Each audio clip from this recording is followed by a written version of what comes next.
What it do, dirtbags? My name is Crucemix. How's it going? I can't complain one single bit. I just slept for 19 hours straight, smoked half a pack of cigarettes, now I'm ready to record. I hope you're having as fine a day as I am, because I have some good meat and potatoes for this video. 3 people have found themselves in hot water for similar crimes this week, so we actually have a bit of a theme for today's video.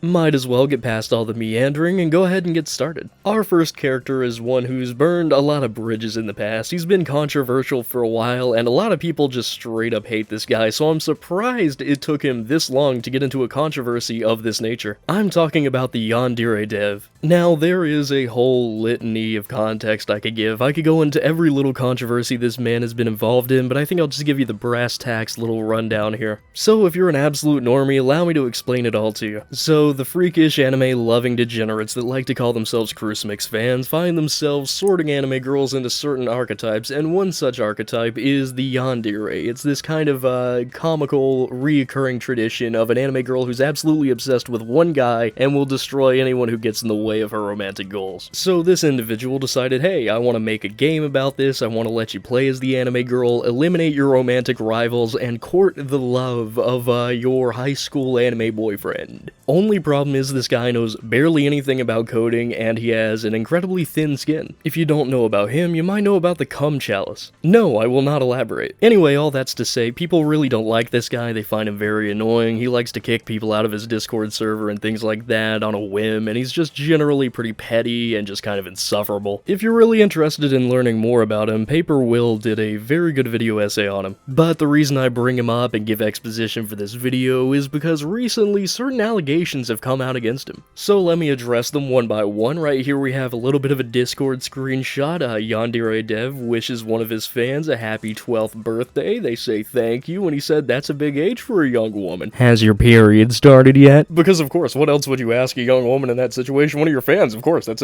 a very normal thing that everyone asks their fan base whenever they're going into a private DM with them. That's very standard, very socially acceptable. Definitely not the most cursed, unimaginably disgusting thing I've read all day. Anyway, against my better judgment, I'm going to continue reading this out loud in my own voice. The fan responds, I don't know if I feel comfortable answering that, and Yanderesimulator says, hilariously, it's fine, I'll keep it a secret. This might actually be one of the most ridiculous ones I've ever seen, and I've seen a lot of grooming related stuff with internet people. I mean, I've seen Pro Jared's, like, dongle. Like, I've seen it all. But this is like an above and beyond level of degeneracy. But that's not all. We have an even funnier one. We have a little bit of a Snapchat snapshot, a little screenshot here. Yanderesimulator says, you are the one traumatizing me. This person says, I'm sorry, and Yandev responds, this here is trauma. This is abuse. This is power imbalance. I am being emotionally abused by you. The fan very promptly, very kindly, very succinctly says, I'm 16. Yandev hit him with you have this massive blackmail over me, and they responded, you're 35. You know, I'm not even really sure what I can add to this, but how do you even get into a situation where screenshots like this exist? How are you so deaf, so blind, so ignorant, so foolish to the way the world works that you think you could get away with this? Can't believe you would blackmail a 35-year-old man like that. Nah, for real though, I hope this is the end of Yanderesimulator. I really don't want to hear about this guy anymore. I've been kind of sick of it for a while. Every few months he comes back into rotation, into the drama for some reason, some stupid thing he's done, and hopefully this will be the final thing. Anyway, as I said at the top of this video, we actually have 3 people to talk about today, so let's move on to the next one. Now, if you've been keeping up with Crucemix, which not many people have been, you should really consider going down and subscribing, but if you've been keeping up with Crucemix, you'd know a couple weeks ago I did a video on XQC, why I find his content to be garbage, why I really don't like these Twitch streamers who do nothing but react and steal content. But recently, XQC has found himself in a bit of a similar rapport to Yanderesimulator. So this is pretty recent, so there's a big ol' allegedly, but allegedly XQC has been paying thousands for his Twitch mods to fornicate with him. I'm gonna start using fancier words to try and cover up the things I want to say on this platform. I'm not really sure if that 3-letter thing meaning fornicate is actually not allowed here, but better safe than sorry. But yeah, basically a little account on TikTok called Adept the Best has posted a couple things saying, you know, sort of alleging that XQC has been paying one of his mods to scramble his eggs. That's kind of the extent of this story for now. I really just saw this. I'm not gonna harp on about it for long because I just think it's a kind of funny scenario if it's true, but there's not much corroborating evidence just yet, and it's a very breaking news kind of story. I just thought I'd add it in here because it really fits the theming for this video. Plus, it allows me to use the title The Good, The Bad, and The Ugly, and right now you've seen the bad and the ugly, but what about the good? What could possibly be the good if my theme is grooming? Well, don't get too excited, it's not actually that good, it's just not really nearly as bad as the other ones. So, there's this big YouTuber, very large, very rotund. I must do it.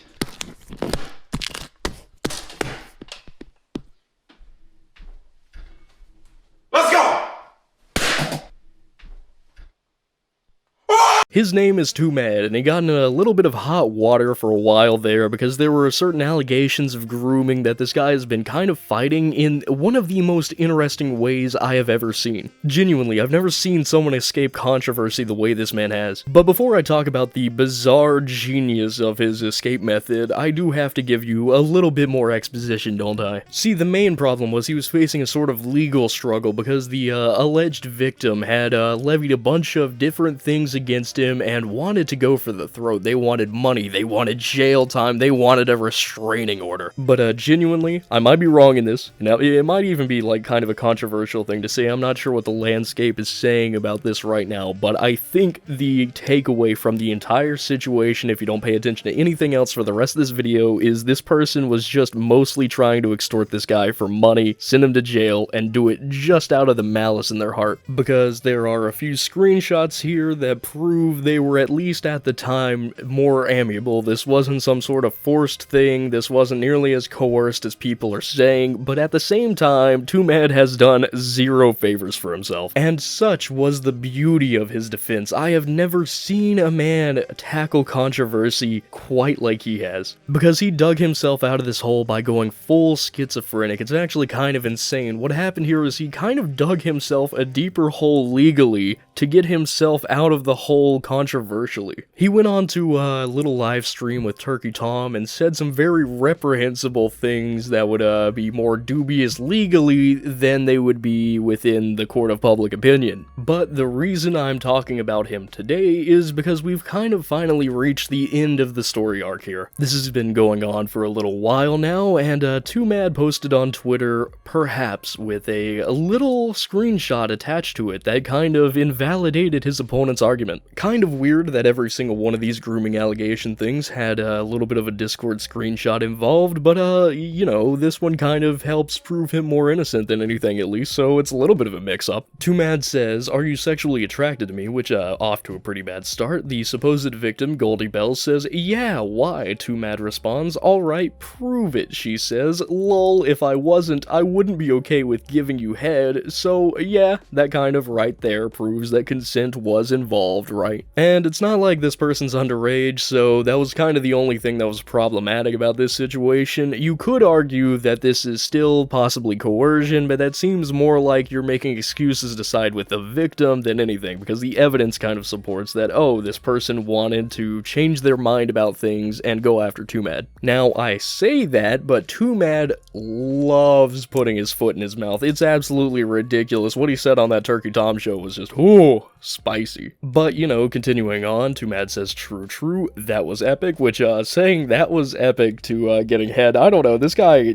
this is the whitest man to ever have dark skin. Anyway, that was epic, she says, kinda was. Twomad says, "Let us commence forth, we go again." She says, "Yeah, I enjoyed that you looked happy, that made me yada yada yada." Twomad says, "Aw, what the fuck, that's so cute, oh whoa." This man said, "Oh, whoa." Honestly, you might be innocent of everything else, but that right there is a crime. And not long after posting this screenshot, Twomad got to talk about the outcome of this situation. He only got a restraining order from on the legal side of this whenever they were asking for 25 to 50k and jail time. And beyond that, the restraining order is supposedly for both of their safety, so apparently she might not even be able to talk about him that much anymore, so that's kind of the best case scenario for this guy. This man managed to have a schizophrenic meltdown the second allegations came out against him, say some of the most cursed things possible to like ruin his own chances of getting away with the legal side of this, and somehow came out on top on every side. This man is the modern O.J. Simpson. And that right there is our happy ending, ladies and gentlemen. Thank you so much for watching. If you managed to make it this far, please consider subscribing, and if you're already subscribed, maybe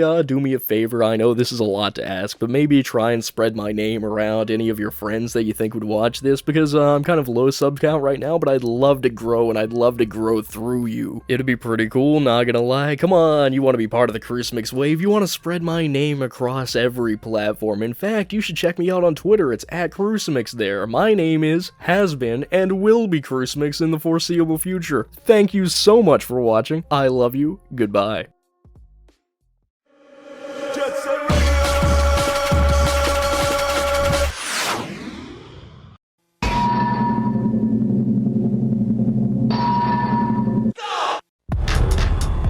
That's all for Dead Man Wonderland. You know about me? Please tell me. You are a killing machine. Cashier and Sins is coming up next.